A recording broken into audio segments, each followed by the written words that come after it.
Holy shit.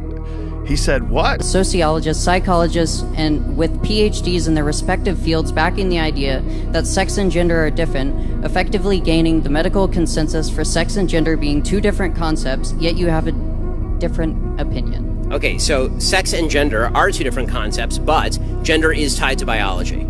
So one of the big problems that you see in sort of the argument in favor of trans rights is this notion that gender and sex are completely separable. They're not completely separable. If they are completely separable, then this means that identifying people by their subjective gender really has no relevance as to whether they are a male or a female. Male and female are biological terms. So using terminology like male and female to describe a self-perception of maleness or femaleness is sort of a bizarre way of arguing whether a thing is a man or a woman. So transgenderism makes the argument that if you believe that you are a woman, you are therefore a woman. Or if you believe that you are a man, you are therefore a man. I disagree with this. There are objective measures as to whether you're a man or a woman. There are objective measures as to whether you're male or female. There's certainly a spectrum when with regard to effeminateness versus masculinity.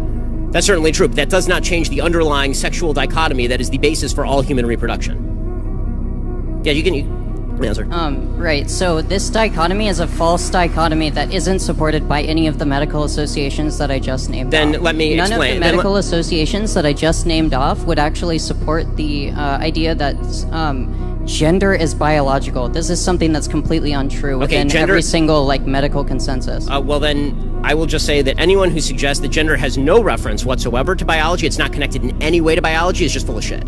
Because if these and the reason the reason that I then you actually just disagree with medical consensus within the Western nation. Yes, I disagree with the false medical consensus driven by politically driven quote-unquote doctors. If any doctor denies to me that there is a dichotomy between male and female, a sexual dichotomy between male and female, they're ignorant and they are letting their politics get in the way of their science. Anybody who suggests to you that there is such a thing, for example, as a pregnant male is not a doctor, they are an activist.